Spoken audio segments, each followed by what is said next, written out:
teman-teman yang mungkin hadir di sini, mungkin yang biasa ketemu Amelia, karena kita konteksnya di sini dengan Buddhist worship, jadi kita mau mulai dengan mandana singkat saja.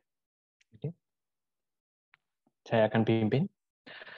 Namo tassa bhagavato arahato sama sambuddhassa. Namo tassa bhagavato arahato sama sambuddhassa. Namo tassa bhagavato arahato sama sambuddhassa.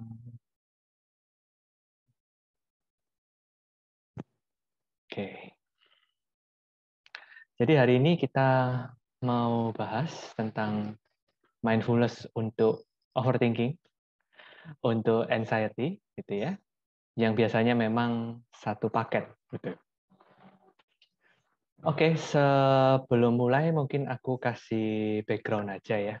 Mengapa sih kita itu anxiety, overthinking, dan sebagainya.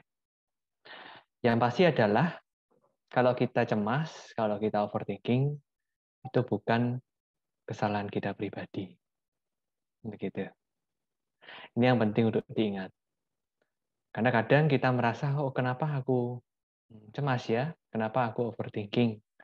Ketika kita memikirkan dan bertanya-tanya mengapa, biasanya kita akan menambah penderitaan kita sendiri gitu. Oh iya, saya memang orangnya pencemas, saya memang orangnya penakut, saya memang orangnya overthinking. Jadi sesuatu ini akhirnya menjadi identifikasi diri kita sendiri, sehingga kita benar-benar meyakini memang diri kita demikian dan itu berlanjut berlarut-larut. Begitu. Padahal sebenarnya ini adalah respon normal daripada otak kita sebagai manusia. Begitu.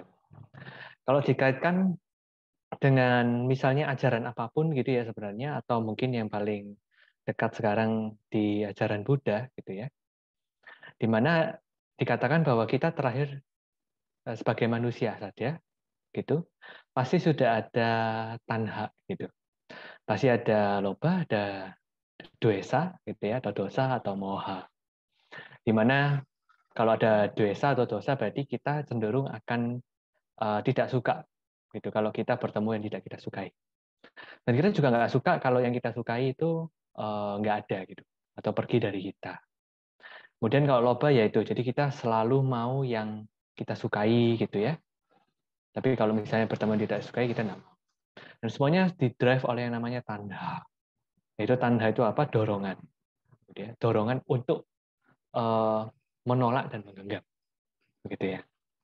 Kalau kita amati, biasanya semuanya dimulai dari dorongan untuk menolak dan menggenggam.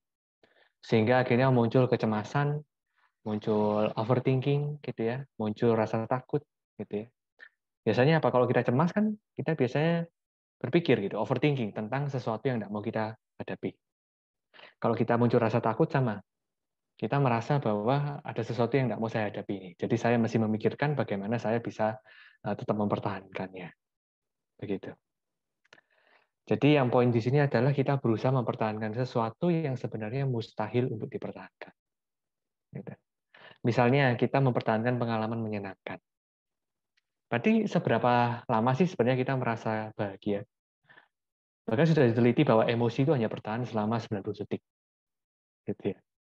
Jadi tidak ada apapun yang bisa bertahan selamanya. Begitu. Jadi ketika kita berusaha mempertahankan sesuatu yang nyatanya tidak pernah selamanya, maka kita cenderung akan overthinking terus-menerus. Atau menolak sesuatu yang memang nyatanya memang tidak selamanya, ngapain ditolak gitu. Lucunya kita begitu. Sesuatu yang tidak selamanya, ia akan pergi sendiri tapi tetap kita tolak. Kalau bisa, ya mereka pergi sesuai dengan kemauan kita. Begitu. Sehingga akhirnya apa? Kita buang-buang energi. Mau menolak sesuatu yang akhirnya pergi sendiri. Ngapain? Gitu ya. Akhirnya malah nggak bisa tenang. Jadi alih-alih kita membuatnya pergi, tapi kita malah menggenggam terhadap rasa nggak sukanya. Begitu. Nah, repot kan? Jadi menolak dan menggenggam ini kayak suami istri. Kalau Anda menolak, pasti Anda menggenggam sesuatu. Kalau Anda menggenggam, pasti Anda menolak sesuatu. Gitu.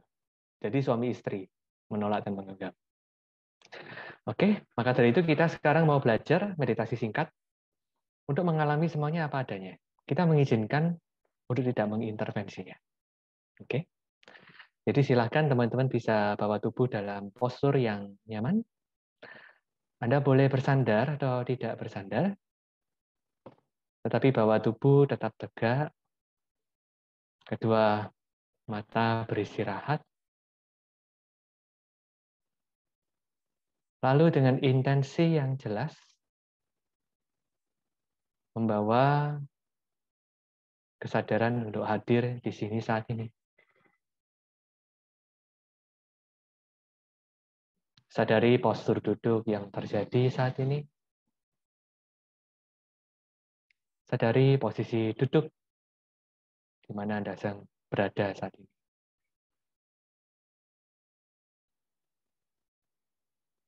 Dan sekarang kenali,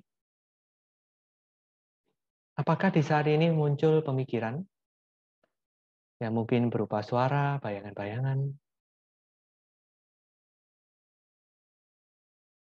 Kenali jika ada, izinkan untuk terjadi, berproses, berubah, dan berlalu.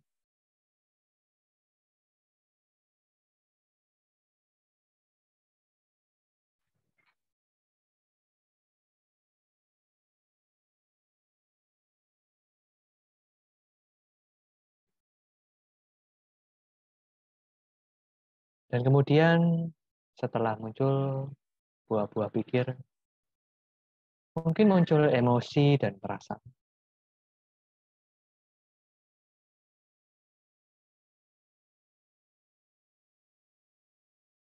Yang mungkin terasa menyenangkan, mungkin terasa kurang menyenangkan.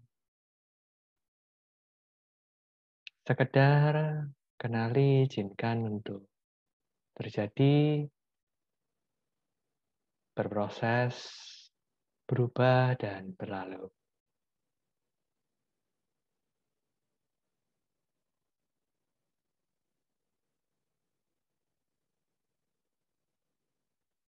Lalu dari perasaan mungkin muncul sensasi fisik.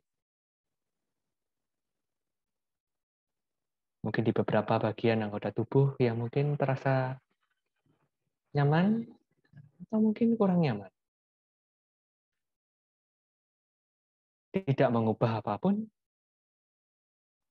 sekadar izinkan untuk terjadi, berlangsung, dan berlalu.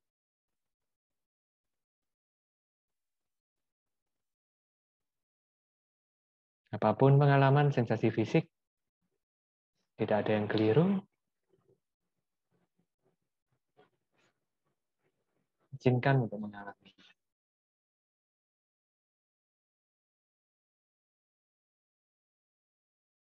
Sekarang perlahan pindahkan dan kumpulkan perhatian pada nafas.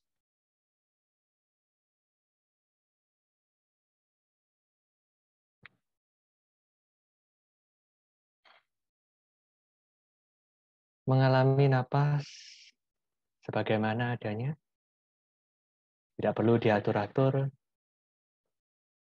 Hanya sekedar rasakan sensasi napas yang masuk dan keluar melewati lubang hidung.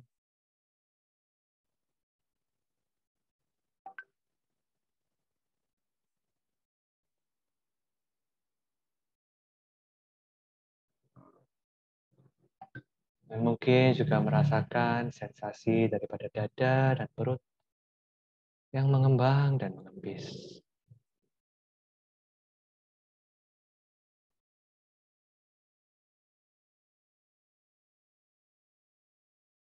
Napas masuk, dada dan perut mengembang. Napas keluar, dada dan perut mengembis.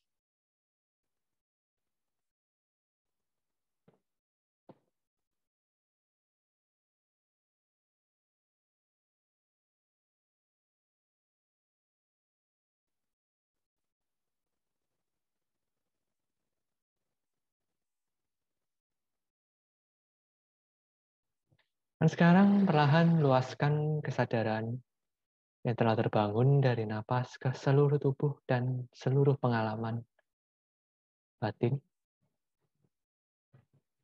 Bernapas bersama dengan seluruh keberadaanmu saat ini.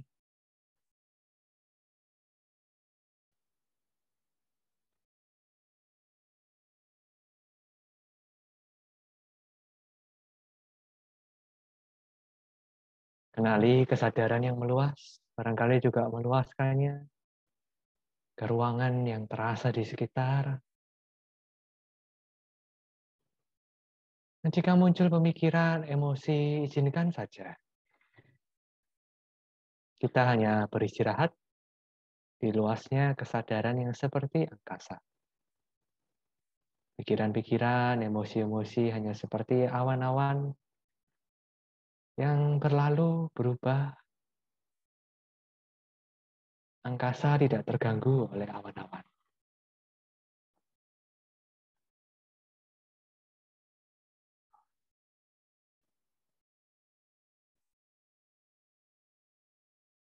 It's okay untuk merasakan apapun yang terasa. Izinkan untuk diri kita merasakannya. Bersama dengan napas dan kesadaran yang luas. Awan-awan akan berlalu dengan sendirinya, terbentuk, berubah, dan berlalu dengan sendirinya. Sama seperti dengan pemikiran, emosi, tidak perlu dirubah,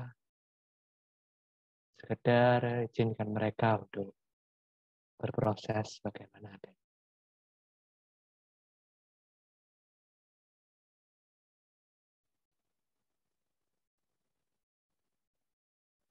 Sekedar beristirahat di kesadaran yang terbuka dan luas bersama dengan napas.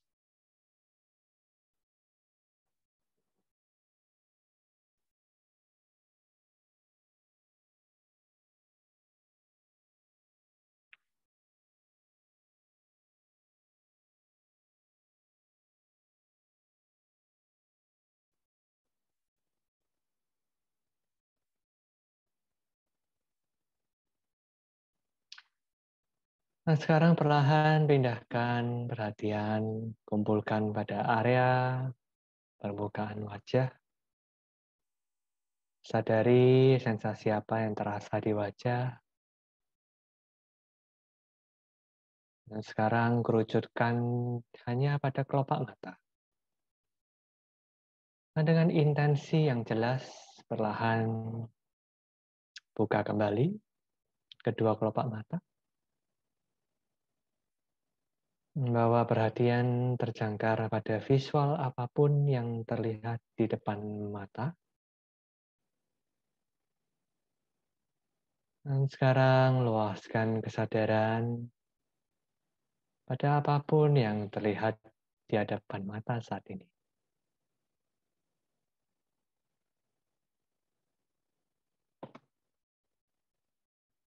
Oke.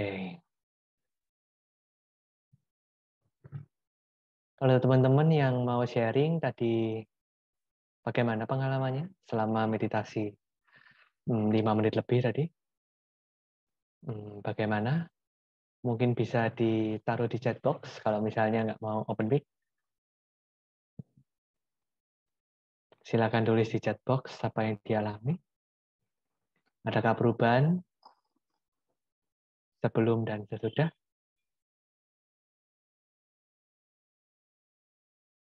Oke.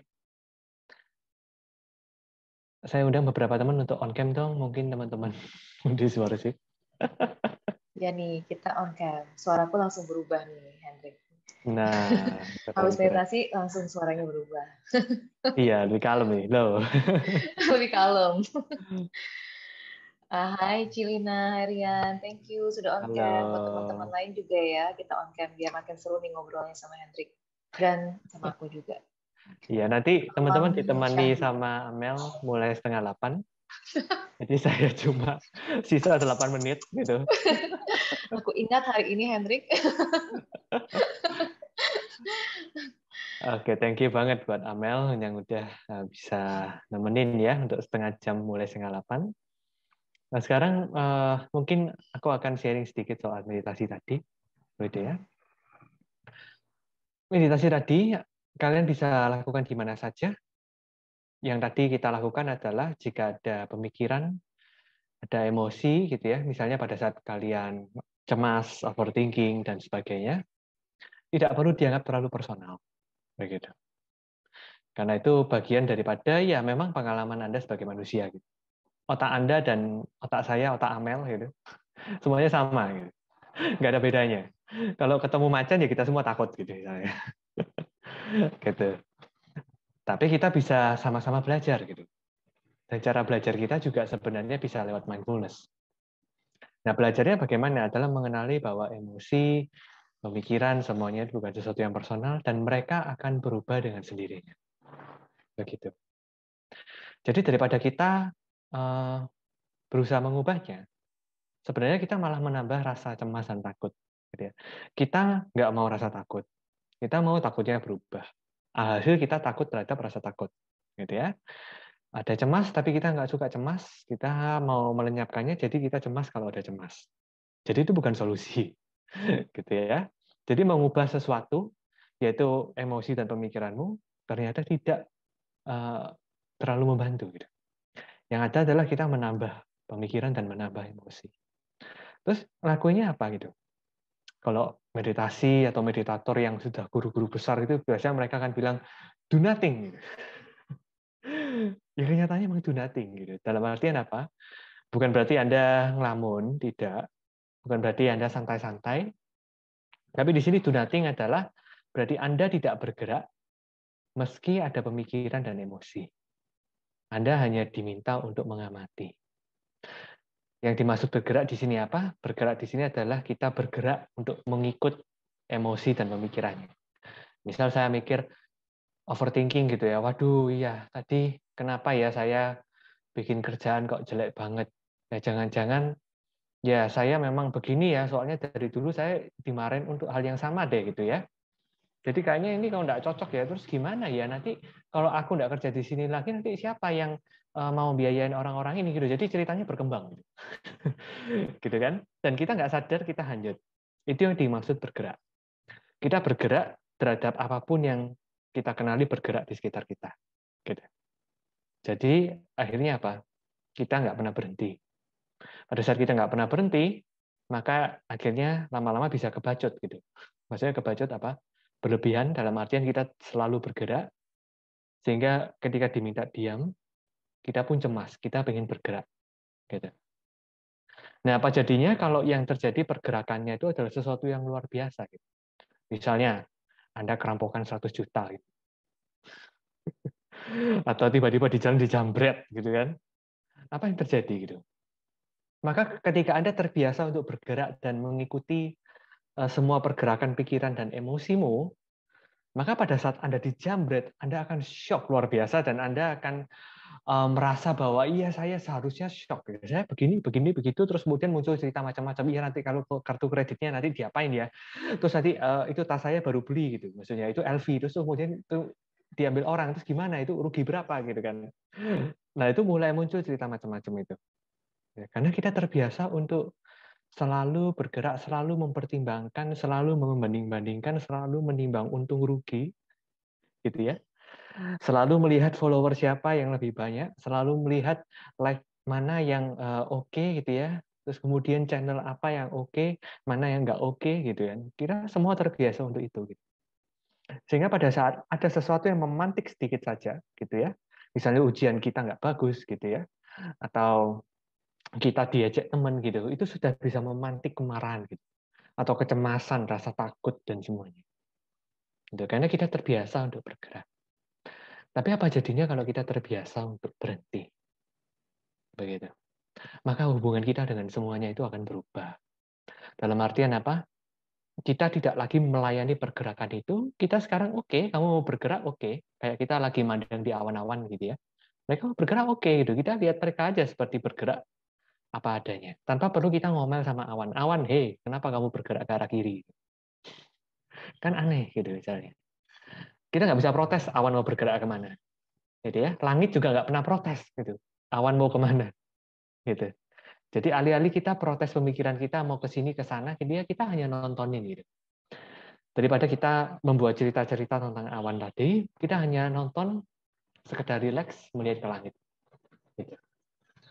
Oke, ada pemikiran, ada yang tampaknya menarik sih, awannya kayak kuda bentuknya gitu. Terus kemudian kita mulai berfantasi apakah ada pangeran di atas langit gitu. Nah, kita mulai kenali, oh ternyata saya juga mulai berfantasi tentang pemikiran saya. Oke, kembali hanya amati. Lihat sebagai awan aja gitu. Tanpa perlu kita nambah-nambahin terus awannya berkembang jadi naga dan sebagainya. Begitu. Oke. Jadi intinya adalah ketika meditasi kita diundang untuk hanya nonton. Seperti kita nonton bioskop. Gitu. Oh ya, keren ya. Overthinking itu ternyata isinya kayak film yang thriller gitu misalnya.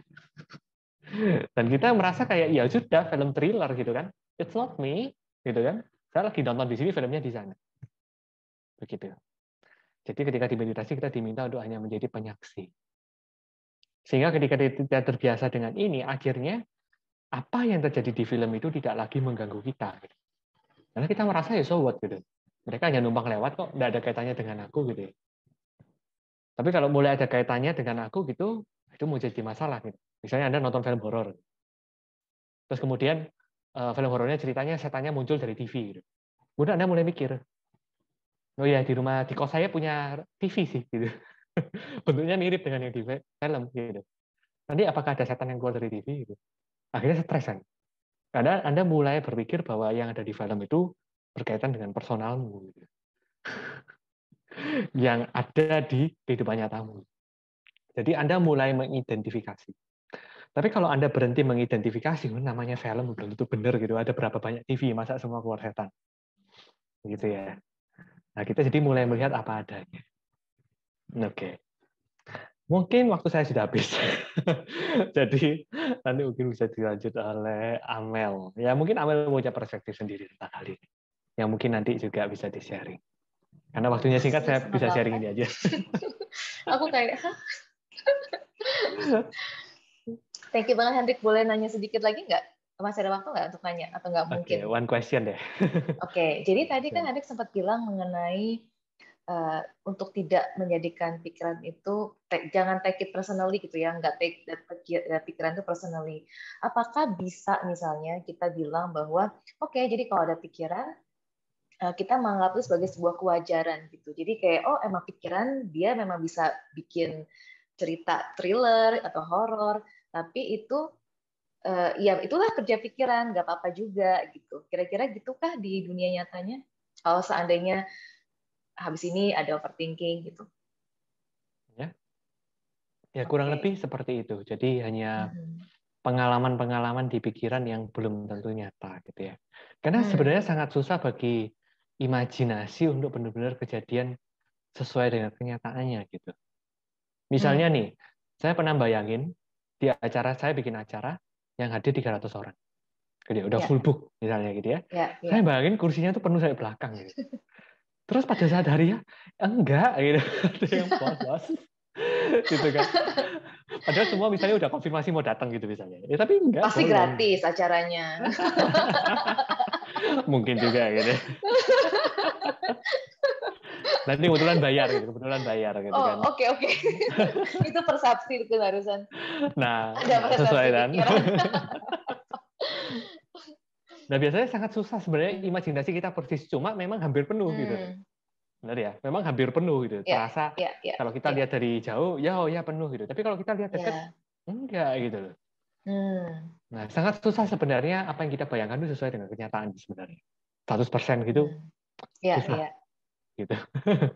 Jadi beruntunglah gitu kalau kita misalnya meditasi, kita bisa diajak kembali untuk ke kenyataan terus gitu ya. Jadi kita hanya melihat semuanya itu hanya ya sebagai anggapan apa ya, teaser gitulah yang yang istilahnya masih bukan sebenarnya gitu ya. Yang anggapannya kayak misalnya rekonstruksi dari sesuatu, hanya kayak apa ya, rekaan gitu ya. Mungkin bahasanya rekaan dari sesuatu aja. Jadi it's not true. Oke. Thank you banget Hendrik sudah jawab pertanyaan aku dan sudah meditasi bareng. Thank you teman-teman di sini. Selanjutnya akan dihandle oleh Amel gitu, karena saya mohon pamit karena ada puja yang saya mesti ikutin gitu ya. Jadi teman-teman di sini mungkin bisa ikut dibimbing sama Amel setelah ini. Thank you banget Amel udah Thank you, ikut dari Hendrik. awal ya, Ko Irwan dan semua yang udah datang di sini. Ya, sampai jumpa di bulan depan. Ya, semoga Thank you. bermanfaat. Thank you. Thank you, Scott. Thank you banget. Oke, thank you banget Hendrik yang sudah keluar dari Zoom. Sekarang saatnya kita ngobrol. Jadi tadi kita sudah meditasi bareng, teman-teman. Dan sekarang saatnya kita ngobrol. Kalau seandainya dari teman-teman di sini ada sharing atau ada pertanyaan, boleh ditanyakan di kolom chat atau mau unmute juga silakan. Nah, sambil kita nunggu pertanyaan teman-teman, aku mau kita interaksi. Kita ngobrol dulu ya. Dan kalau misalnya bisa on cam akan lebih menyenangkan. Supaya saya bisa lihat wajah-wajahnya. Nah, oke. Sekarang aku mau tanyanya begini nih. Kita kan bahas mengenai overthinking, anxiety, dan insecurity. Kita mulai dari overthinking dulu ya. Kita ngobrol nih. Jadi overthinking, berarti kan berpikir berlebihan. Coba ya, aku ingin teman-teman tulis di kolom chat, biasanya berpikir berlebihan atau overthinking tentang apa sih gitu. Boleh tulis di kolom chatnya deh. Coba ya, aku akan menunggu jawabanmu. Biasanya overthinking tentang apa sih? Karena kan kalau kita ada di ruangan ini, di ruangan Zoom ini, barangkali kita relate sama judulnya gitu ya, overthinking, anxiety, and insecurity. Aku pribadi sangat relate dengan judulnya. Jadi coba ya, kita latih mindfulness-nya, kita latih kesadaran diri kita dengan coba tanya ke dalam, sebenarnya aku tuh emang overthinkingin apa ya? Gitu. Nah, apakah tentang pekerjaan, apakah tentang jodoh, apakah tentang perilaku seseorang yang nggak bisa kita kontrol, masa depan misalnya, atau uang, ya kan, bisa ditulis. Dan kalau memang mau private message, nggak tulis di kolom chat everyone, silakan banget, supaya aku nggak baca namanya. Jadi kalau yang mau sharing tapi tanpa dibacakan namanya, mau private message aja, direct message. Nanti aku bacakan tanpa aku aku bacakan namanya. Oke. Ini aku pakai Zoom-nya hari ini layarnya horizontal, jadi aku perlu begini sedikit ya biar bisa baca chat kalian. Oke, wah hampir semua yang disebutin tentang menu makan. Aku nanti pulang kerja makan apa ya every day. Oke, finansial. Thank you banget sharingnya. Sekarang next, anxiety. Oke, anxiety. Anxiety kan kita cemas ya, cemas. Kalau tadi berpikir berlebihan, ini cemas. Apa sih yang kita cemaskan sebenarnya? Apa yang kita cemaskan? By the way, tadi yang jawab hampir semua yang disebutin, ya aku sebutin karena aku tahu rasanya. Nah, jadi boleh ditulis lagi di kolom chat, anxiety-nya tentang apa ya? Anxious tentang apa ya ini? Gitu. Boleh tulis di kolom chat. Tentang apa sih anxious biasanya? Apakah kita anxious tentang misalnya nanti mau liburan gimana? Apakah misalnya anxious tentang penampilan? Bisa jadi. Karena mau tampil misalnya. Apakah misalnya anxious handling perilaku seseorang gitu ya, anxious dalam hal romance misalnya, anxious nggak bisa berhutang misalnya, ya kan? Oke, ada yang bilang masa depan. Oke, oh thank you yang sudah direct message, kemungkinan terburuk dari suatu kondisi. Yes banget ini, worst case scenario, betul ya. Kita sering berpikir mengenai worst case scenario. Oke, ada lagi mungkin yang lainnya. Coba dicek ke dalam, kalau memang ada anxiety, cemasnya tentang apa sih sebenarnya gitu. Oke, sambil menunggu, aku juga akan membahas yang ketiga, yaitu insecurity. Insecurity berarti kita merasa tidak aman, ya kan? Sebenarnya tiga-tiganya sih, tadi sudah Hendrik bilang, mirip semuanya. Insecurity kita tentang apa? Apakah tentang badan kita? Apakah tentang apa lagi? Apakah tentang, yes, mirip-mirip lah ya, mungkin mengenai masa depan, mungkin insecurity karena pernah diselingkuhin misalnya, insecurity karena saudara kita lebih baik daripada kita pencapaiannya, jadi merasa minder atau rendah diri misalnya, ada yang seperti itu? Oke, ada yang seperti itu kah? Jadi bisa ditulis di kolom chat. Nah, teman-teman yang aku sayangi, bicara mengenai anxiety, bicara mengenai overthinking dan juga insecurity, dan setelah kita menuliskan apa yang dituliskan tadi, kita menyadari beberapa hal ya, aku rasa. Bahwa ternyata anxiety, insecurity, dan overthinking yang kita miliki, yang ada terjadi dalam pikiran kita, ternyata tidak eksklusif milik kita saja. Ternyata hampir semua mungkin yang ada di ruangan ini, yang lagi nonton ini juga relate sama pengalaman overthinking itu, insecurity itu.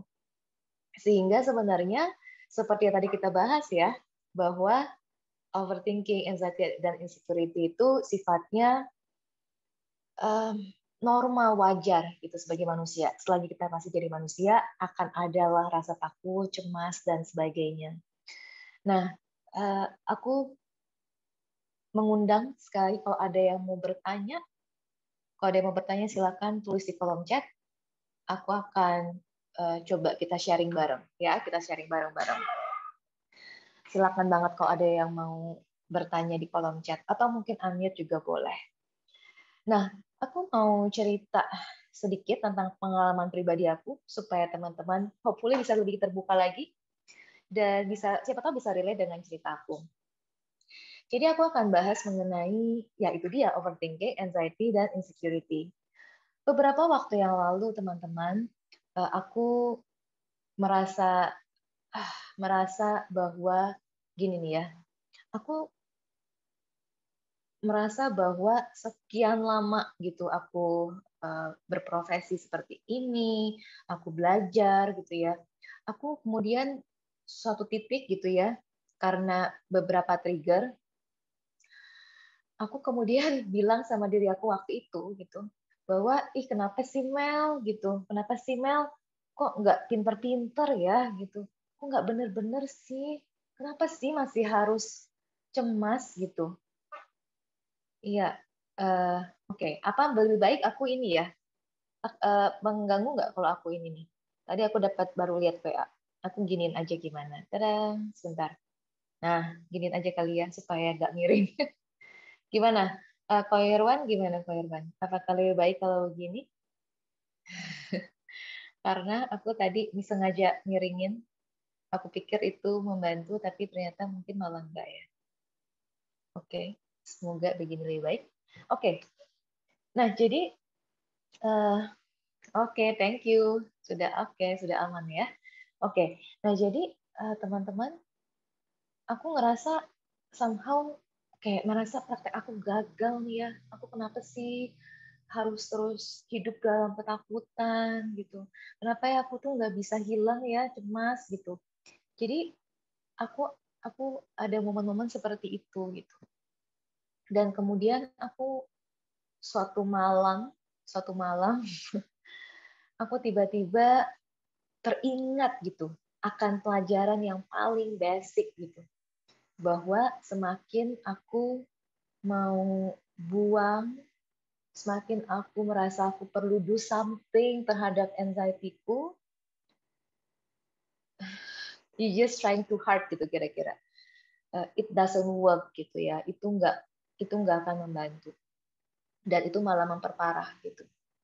Nah jadi aku tiba-tiba tersadar suatu malam dan aku nangis-nangis gitu ya, dan aku merasa bahwa oh my god ya kan, ternyata selama ini aku nggak sayang sama anxiety-ku, aku nggak sayang sama diriku yang cemas, aku nggak sayang sama diriku yang insecure, aku nggak sayang sama diriku yang overthinking. Ternyata aku belajar sekali lagi untuk menerima dan mencintai diriku semakin utuh lagi, termasuk bagian diriku yang aku rasa tuh memalukan, yang aku rasa nggak banget yang aku rasa mengacaukan hubunganku dengan orang-orang gitu, terutama dalam hubungan romans gitu ya. Aku ngerasa gitu, sebel banget. Nah, jadi kemudian aku menulis surat teman-teman kepada perasaan anxiety aku dan perasaan insecure aku menuliskan surat karena aku suka menulis, aku tuliskan surat dan aku bilang, aku mencurahkan perasaan aku, betapa aku minta maaf karena selama ini aku menghakimi mereka, aku kurang sayang sama mereka, dan kemudian aku belajar untuk semakin menerima bagian-bagian tersebut apa adanya. Jadi ini contoh nyata pribadi aku gitu ya. Apa yang tadi Hendrik sempat share di awal tentang bagaimana kita do nothing itu gitu ya. Bagaimana kita tidak berusaha membuang juga. Sebentar, ini aku tadi sebentar aku mau benerin dulu ini. Oke. Tidak berusaha membuang, kita juga membiarkan mereka hadir gitu. Menariknya teman-teman, ketika kita membiarkan mereka hadir, kita akan ya pasti aku merasa jauh lebih semakin sayang lagi sama diri aku. Jadi menarik ya teman-teman, semakin kita belajar meditasi, kita akan mengenal semakin dalam lapisan-lapisan diri kita gitu. Dan terus lagi ada yang kita bisa embrace semakin lagi dan semakin dalam lagi dan semakin dalam lagi. Dan ya itu dulu. Aku akan baca chatnya, nanti aku sambung ceritanya. Thank you sudah mau mendengarkan dan sudah sharing sama aku juga di kolom chat. Oke, ada direct message yang masuk ke aku yang bilang, halo Amel, bagaimana cara membedakan antara overthinking dengan cara kita dalam bijak mengantisipasi kemungkinan terburuk? Terima kasih Amel. Oh, ini pertanyaan yang sangat menarik dan sangat bagus. Gimana caranya membedakan antara kita overthinking sama kita tuh agak antisipasi loh untuk kemungkinan terburuk. Oke, aku jawab pertanyaan ini dengan suatu ini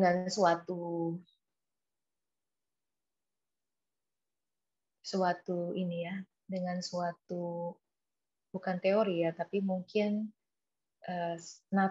aku mau cerita sedikit tentang bagaimana kerja badan kita secara natural, teman-teman. Oke, thank you Hansen, thank you banget. Oke, salam kenal juga. Thank you sudah hadir. Nah, jadi menariknya, aku nggak tahu teman-teman di sini usianya berapa. Kalau di sini kan banyak yang muda ya, tapi kalau aku lihat dari nama-namanya mungkin campur-campur, karena ada beberapa yang aku kenal. Nah, jadi badan kita, ketika kita sudah hidup berpuluh tahun, kayak aku nih ya, aku udah hidup 30 tahunan, teman-teman. Badan ini somehow terlatih gitu untuk merasakan takut. Jadi kita itu punya rekam motorik gitu ya. Jadi otak kita, badan kita itu dia bisa merekam motorik kita. Makanya kalau misalnya, contohnya apa sih Mel? Contohnya kalau nyetir teman-teman, ya, kalau udah biasa nyetir, kita nggak usah mikir lagi untuk nyetir, bener ya? Kita langsung jebret begini, langsung bisa nyetir. Kita nggak usah berpikir lagi gimana cara nyetir, gitu kan? Kita akan nyetir dengan natural. Kalau misalnya ada yang nyalip atau apa, kita udah tahu mesti gimana. Ada situasi apa, kita udah tahu handle-nya seperti apa. Nah, sama dengan badan kita, manusia, apalagi kalau kita sudah hidup cukup lama, badan kita terlatih gitu untuk bisa mengantisipasi bahaya sebenarnya. Apalagi sebenarnya kita tuh punya bagian otak yang primitif cara kerjanya, seperti manusia purba gitu ya, selalu siaga menghadapi bahaya, siap untuk berperang atau siap untuk kabur gitu kan, fight or flight gitu. Nah, jadi sebenarnya kalau kita membiasakan diri, kalau kita anggap ya kita nggak belajar meditasi, kita terbiasa hidup dalam danger, respon awal kita kalau ada trigger biasanya adalah respon ketika kita dalam danger. Otak kita nggak bisa membedakan apakah sebenarnya kita in danger atau kita nggak in danger. barusan yang bertanya dan teman-teman semua. Sehingga biasanya kalau kita kurang aware, kurang sadar, kita akan merespon dengan cara takut dulu gitu. Kita akan masuk dengan cara takut dulu. Jadi mekanisme pertahanannya tuh nyala gitu ya. Benteng pertahanannya nyala, dia akan merespon dengan seperti itu. Nah, bagaimana dengan mengantisipasi worst case scenario? Sebenarnya tujuannya ada benteng pertahanan itu, ada fight or flight itu untuk mengantisipasi bahaya. Tapi karena tadi kita sudah dijelaskan, karena pikiran kita ini, kita melihat segala sesuatu jadi bahaya gitu. Apalagi kalau kita punya trauma, misalnya kita jadi mudah melihat ini ancaman bahaya gitu. Jadi kita mudah untuk judging gitu ya, mungkin kita mudah untuk berpersepsi atau berasumsi. Makanya tadi kalau kita ingat meditasinya, kita diajak untuk melihat segala sesuatu apa adanya gitu. Oke, sehingga kita bisa membedakan apakah ini bahaya atau enggak. Jadi, biasanya ini tips simple aja. Kalau misalnya kita udah mulai overthinking atau kita mulai dalam ketakutan, tanya sama diri kalian masing-masing, is it truth or is it trauma? Itu salah satu tips. Ini trauma atau kebenaran ya? Is it truth or trauma? Karena bisa jadi karena trauma kita, karena badan kita, pikiran kita terbiasa dalam under stress gitu, kita merasa ini bahaya, padahal belum tentu bahaya gitu loh. Jadi kalau kita merasa ini tuh trauma bukan truth, oke, then kita bisa belajar untuk melepaskan rasa takut itu dan menyadari bahwa kita nggak dalam bahaya saat ini. Kita sekarang lagi nggak dalam bahaya loh. Gitu. Oke, apakah itu menjawab? Boleh dibalas, mungkin di chat. Apakah itu menjawab? Semoga menjawab. Oke. Siska bilang betul, semakin berusaha dipaksa pergi, semakin protes minta perhatian. Betul banget, karena sebenarnya dia hanya mau diperhatikan, disayang, diterima, dicintai. Oke, ada pertanyaan lainnya, teman-teman? Silakan banget. Kalau mau sharing juga boleh ya. Kalau merasa nggak mau nanya, mau sharing juga silakan. Sambil aku lanjut ceritaku dulu ya, sambil teman-teman kalau mau tanya, sharing, unmute silakan banget. Thank you, semoga terjawab dan semoga bisa bermanfaat dan bisa dipraktekin karena itu tips sederhana tapi ya aku rasa cukup efektif ya kan.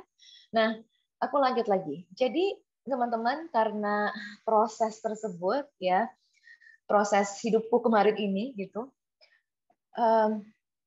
aku tuh teringat gitu waktu aku kecil, waktu aku SMP, aku takut banget sama anjing. Takut, super takut banget sama anjing. Aku nggak pernah digigit, tapi aku pernah dikejar-kejar, dan keluargaku bukan pecinta binatang, jadi aku nggak biasa sama binatang, teman-teman. Dan aku tuh ngeliat aja takut. Lihat dari jauh aja takut anjing, kayak mau langsung kabur. Gitu kan. Thank you juga, Grace. Thank you so much. Oke. Kita sampai jam 8, jadi teman-teman kalau masih bisa stay, silakan stay. Dan kita sharing dulu. Oke, thank you.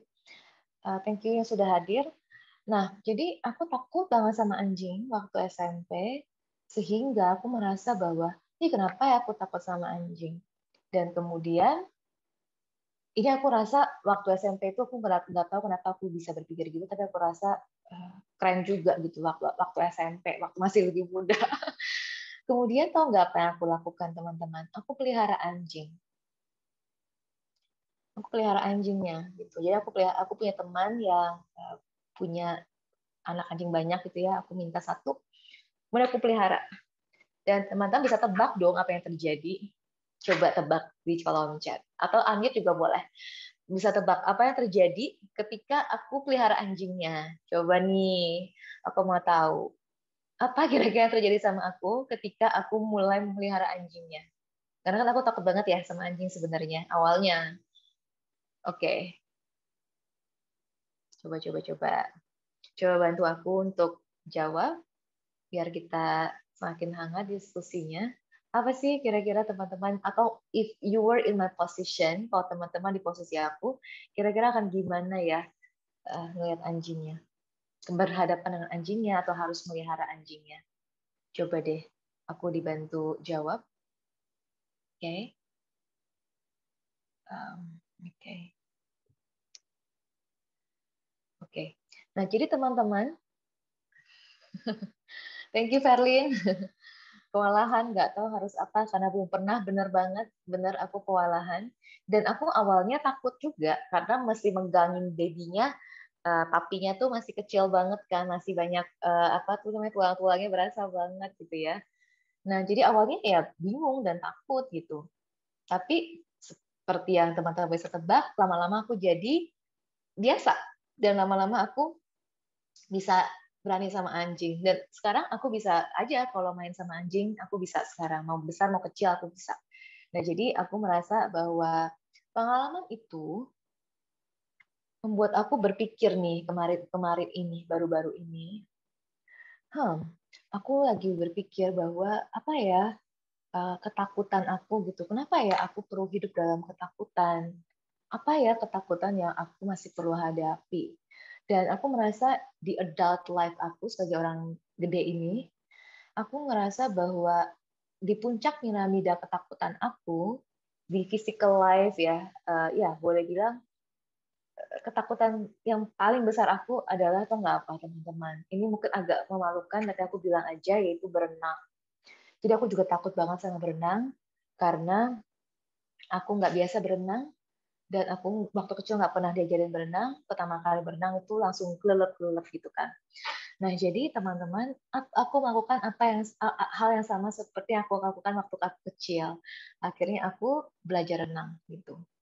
Nah, jadi kalau misalnya teman-teman lihat dari dua ceritaku ini, aku cuma mau memberikan hope ya sama teman-teman. Aku rasa bahwa apapun fear yang teman-teman punya, ternyata semua lebih baik ketika teman-teman berteman dengannya, berteman dengan si rasa cemas itu atau rasa takut itu. Dan ternyata setelah kita dekatin rasa takutnya, setelah kita berteman sama rasa takutnya, ternyata nggak semenyeramkan itu. Dan ternyata nggak ada apa-apa. Ternyata dia hanya perlu dideketin, diterima, dimengerti. Nah, itu sharing aku. Apakah teman-teman mau cerita hal yang mungkin teman-teman bisa relate, atau mungkin pertanyaan terkait mengenai apa yang kita bahas ini? Atau ada kesulitan misalnya menghandle sesuatu, hopefully kita bisa sama-sama sharing. Kita masih ada waktu kok untuk kita ngobrol-ngobrol. Oke. Kayaknya oke, coba ya. Untuk siapa lagi nih yang mau, oke. Oke. Arlin, barangkali ada pertanyaan atau ada teman-teman yang lain yang mau bertanya. Karena menurut aku topik hari ini sebenarnya sangat menarik dan kita semua bisa relate. Dan ya kita semua punya ya pastinya ketakutan-ketakutan. Kita semua punya ketakutan itu. Dan tadi ada yang bilang takut mengenai masa depan. Yes, aku rasa itu juga kita bisa, banyak dari kita bisa relate. Dan ya, aku melihat ada chat yang masuk, thank you. Dan ketakutan mengenai masa depan yang bikin kita takut adalah masa depan, gitu kan. Tapi kita takutnya di saat ini, bener gak sih? Jadi kalau kita balik lagi ke praktek kita tadi di awal, teman-teman, ketika kita meditasi, kita tuh sebenarnya ada di saat ini, tapi kita mengkhawatirkan mengenai masa depan. Bukankah jadinya sayang gitu ya hidup kita yang di saat ini? Karena ketika kita di saat ini, kita mikirin masa depan.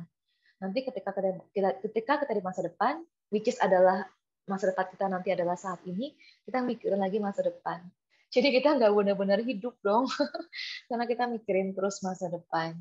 Jadi semakin kita berlatih meditasi, teman-teman, kita bisa belajar membawa perhatian kita kembali ke saat ini, melihat kenyataan hidup kita ini di sini apa adanya, sehingga kita nggak terlalu fokus kepada apa yang kita nggak bisa kontrol.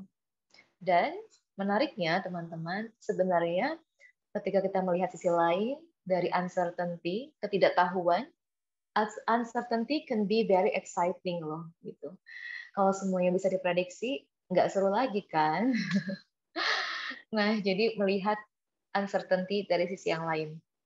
Oke, ada beberapa direct message yang masuk.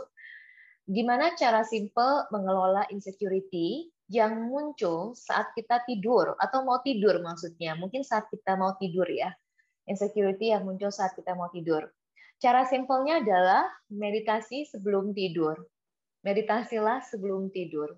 Kalau misalnya merasa kesulitan untuk meditasi sebelum tidur, atau nggak ada waktu, misalnya kalau ada yang mau pakai alasan itu, sediakanlah sekitar 5 menit aja, 5 menit untuk teman-teman diam hening bersama dirinya. Dan coba tips berikutnya selain meditasi seperti tadi sudah dipraktekkan oleh Hendrik, teman-teman bisa count your blessing. Coba untuk sebelum tidur, instead of daripada teman-teman memikirkan hal-hal yang worst case scenario, bayangkan apa yang teman-teman bisa syukuri di hari ini. Aku bisa jamin insecurity-nya akan pelan-pelan memudar. Jadi pertama meditasi dulu teman-teman, meditasi. Bawa perhatiannya tadi ke saat ini, menyadari insecurity kita itu seperti awan-awan yang sebenarnya datang dan pergi. Sekarang ini kita insecure, di menit berikutnya mungkin kalau kita biarkan dia lewat, dia akan lewat dengan sendirinya. Dan merasa gak sih, tahu gak sih, ada yang insecure sama, kamu insecure sama seseorang, barangkali seseorang yang lainnya insecure sama kamu loh. Jadi kita tuh hanya bertukar aja sebenarnya. Semua orang itu ada insecurity-nya gitu. Misalnya insecure karena ngeliat aku. Aku juga insecure kalau melihat kamu mungkin gitu. Ya kan? Nah, jadi menyadari itu hanyalah fenomena pikiran yang datang dan pergi. Kemudian tutup dengan menyadari blessing, berkah yang kita punya gitu. Oke. Apalagi kalau insecure sebelum tidur, aku rasa ini karena aku praktisi hipnosis, ini kurang sehat sebenarnya kurang sehat. Karena itu kita affirming ke diri kita bahwa kita kurang berharga, kita tidak pantas, dan masih banyak lagi. Jadi kalau bisa teman-teman, sebelum tidur kita meditasi. Oke? Semoga menjawab pertanyaannya. Aku lanjut. Ini ya, jadi banyak yang DM sebelum mau bubar. Mbak Amel, kalau saya khawatir ditipu om saya lagi. Gimana ya cara mengatasinya? Karena sudah 3 kali uang papa saya diambil. Kalau dibilangin selalu bilang iya. Kalau saya ingat om saya nipu, ambil uang berulang-ulang, saya jadi pusing. Oke, thank you banget ini pertanyaannya. Thank you for opening up. Untuk pertanyaan satu ini, aku rasa sebenarnya gini. Sebenarnya karena aku melihatnya dari sisi yang agak luas ya. Jadi ini karena ada beberapa pihak di sini, ya kan? Ada pihak dirimu, pihak apa, pihak om. Dan ada ranah-ranah yang mungkin kita tidak bisa terlibat lebih jauh, ya kan? Dan barangkali ada hal di antara mereka yang mereka sendiri perlu selesaikan, gitu. Apa yang kita bisa lakukan sebagai anak, sebagai keponakan? Kalau saran aku adalah untuk belajar melihat mereka masing-masing apa adanya. Jadi melihat mereka itu bukan dari persepsi kita sendiri. Oh, oke. Ya, jadi gini nih. Thank you ya yang sudah menjelaskan lebih lanjut di kolom chat. Jadi belajar melihat mereka apa adanya, melihat situasi apa adanya. Jadi bukan pakai persepsi kita, tapi lebih kayak, oh oke. Ya, jadi sebenarnya sih kita nggak perlu mikir apa-apa ya, tapi kayak hadir aja di depan om kita itu. Bayangkan maksudnya bukan hadir beneran physically ya, tapi mungkin meditasikan omnya, lihat omnya. Dan mungkin ketika kita lihat, kita bisa melihat apa yang kita nggak bisa lihat dari mata terbuka gitu. Mungkin kita bisa lebih paham apa yang terjadi seiring kita meditasi ini, perasaan kita, ketidaknyamanan kita, nggak ketidakterimaan kita. Jadi kan kalau misalnya aku baca dari kalimatnya, sejak papa saya meninggal, om saya seakan menguasai harta papa saya. Ada ketidakterimaan ya kan. Jadi kita perlu cek dulu nih ke dalam ketimbang kita ngomongin orang, bukan berarti itu salah, tapi coba cek dulu ke dalam, sebenarnya aku ngerasa apa ya? Make it not about that person, tapi make it about you. Maksudnya kita nggak bisa mengubah orang, tapi kita bisa memilih respon kitanya seperti apa. Jadi orang itu gimana kita nggak bisa ganggu gugat nih sekarang. Coba cek ke dalam, apa ya yang kamu rasakan sebenarnya. Kamu tuh terganggunya kenapa? Kenapa kamu terganggu ya? Gitu. Dan coba amati emosinya, biarkan dia hadir, dan coba lihat aja di situ apa yang terjadi di sana ketika kita belajar menerima emosi tersebut. Apa sih emosinya? Apakah kita nggak terima? Nggak terima karena kita merasa papa kita dilangkahi? Apakah kita nggak terima karena kita merasa ini harta adalah hak saya? Apa emosi di baliknya? Gitu. Apa itu sebenarnya? Jadi coba untuk menjadikan peristiwa ini bukan tentang ommu, tapi untuk mengenal dirimu lebih dalam. Gimana kalau kita balikin persepsinya seperti itu dan coba lihat apa yang terjadi. Semoga membantu jawaban aku. Ini menarik ya pertanyaannya ya. Terima kasih banyak loh. Semoga membantu ya jawaban aku tadi. Kemudian pertanyaan berikutnya, halo Ci Amel, mungkin ada saran gimana caranya berteman dengan ketidakpastian hidup. Sering banget ngerasa takut karena banyak hal buruk yang tidak terduga datang begitu saja dan nggak siap menghadapi itu. Kapanlah kita pernah siap, ya kan? Mungkin kita emang nggak siap mungkin gitu. Memang nggak ada yang tahu gitu kan, nggak ada yang tahu, kita nggak bisa prediksi. Mungkin kita memang nggak siap, tapi ya begitulah hidup. Seperti tadi Hendrik bilang, aku setuju banget ketika shock ya shock gitu, memang shock gitu kan, yang memang kita memang shock gitu, kita memang takut. Cara berteman dengan ketakutan sama persis seperti tadi aku cerita gimana aku ngurus anjing, awalnya takut, pelan-pelan dipegang, sering-sering ditemenin, sering-sering ketemuin. Aku belajar berenang, takut banget, takutnya minta ampun, takut super lebih takut jauh parah dibanding aku ngomong depan umum, mau ribuan orang atau bahkan 10.000 orang misalnya, jauh lebih takut loh aku berenang. Kebayang nggak sih? Kenapa? Karena aku nggak biasa. Kalau ngobrol kayak gini, aku terbiasa teman-teman, karena aku sudah befriending ketakutannya gitu ya. Jadi befriending ketakutannya adalah dengan sering-sering deketin dia. Gimana cara kamu berteman dengan orang yang baru kamu kenal? Kira-kira gimana?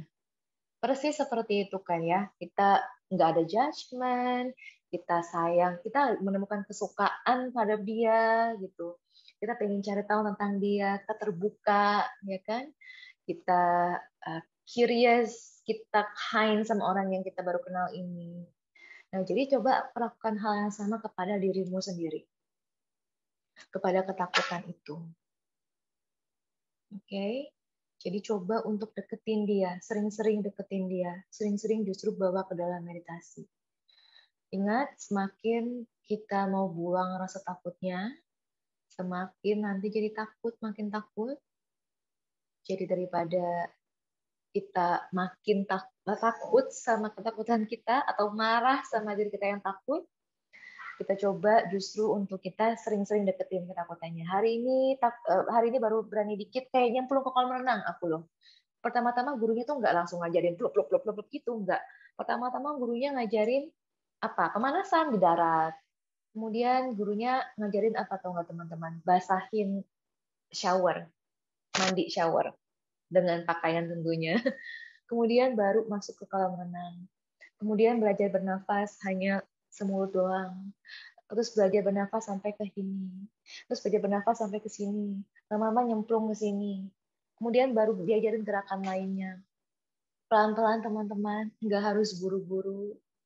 semakin sabar sama diri sendiri, semakin nanti teman-teman bisa merasakan ini berbuah manis dan semakin sayang sama dirinya. Dan tadi kalau misalnya baca chatnya, hidup memang tidak pasti, sayang. Aku ngomong ke diriku sendiri ini, sayang. Ya kan, hidup memang nggak pasti, tapi justru karena nggak pasti itu kita bisa gini ya, the best place to create your life is from the unknown. The best place to create your life is from the unknown. Sang Buddha, ini aku suka banget kalimat ini. Sang Buddha mengatakan segala sesuatu berawal dari pikiran. Ketika pikiran kita sering memikirkan hal yang buruk, dan buruk, kebayang nggak sih kita menanam karma buruk kepada diri kita sendiri, teman-teman? Kita kan tahu ya, perbuatan kita adalah karma. Pikiran kita adalah karma, ucapan kita adalah karma. Kalau kita mikirin yang buruk buat diri sendiri, ucapin hal-hal yang buruk buat diri sendiri, bukankah itu secara tidak langsung kita menyiapkan nasib buruk buat diri kita? Ketika karmanya berbuah, hal buruk yang terjadi, kenapa yang ditanam adalah banyak hal buruk, teman-teman? Jadi oleh karenanya, kita belajar berteman sama rasa takutnya, kemudian banyak-banyaklah bersyukur, banyak-banyaklah untuk kita membayangkan justru hal-hal yang baik. Bayangkan aja hal yang baik. Bagaimana kalau best case scenario ya? Gitu. Bagaimana kalau best case scenario? Hidup fully di saat ini. Seperti itu. Sehingga kita menanam karma baik sebenarnya buat diri kita. Dengan hidup happy di saat ini. Karena kalau kita hidup happy di saat ini, kita membangun nasib yang happy sebenarnya gitu. Karena kita, ya itulah state kita menentukan habit kita menentukan kepribadian kita menentukan nasib kita. Jadi teman-teman, semoga itu menjawab. Yes, thank you banget. Terima kasih, saya akan coba meditasiin dan membayangkan muka om saya yang penipu itu. Jadi coba nanti ketika membayangkan muka omnya, coba lepaskan dulu label-labelnya, lihat dia sebagai sesama manusia aja, coba dulu gimana. Lihat beliau dengan oke, sesama manusia nih, aku sama kamu sama manusia. Kalau perlu, ini aku ada tips sedikit lagi, pakai Ho'oponopono, I'm sorry, please forgive me, thank you, I love you. Kalau merasa nyaman, mungkin nggak segera, tapi one day, coba apa yang terjadi di situ. Sangat membantu, thank you so much, Ci. Thank you juga untuk pertanyaannya, bikin saya jadi cerita, dan jadi ngomongnya panjang, tapi thank you sudah dengerin.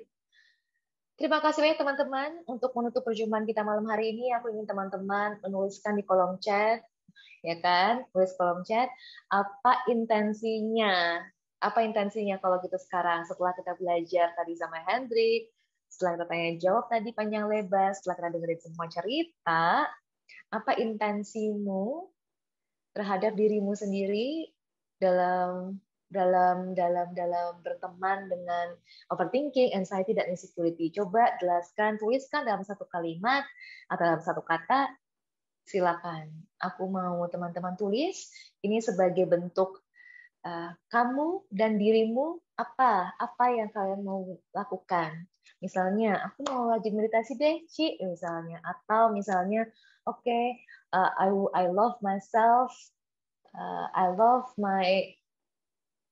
the part of me that feels anxious. I want to learn more about myself. Apapun itulah ya, aku ngarang barusan. Tapi coba temukan masing-masing supaya tahu apa yang mau dibawa pulang nih dari perjumpaan kita hari ini.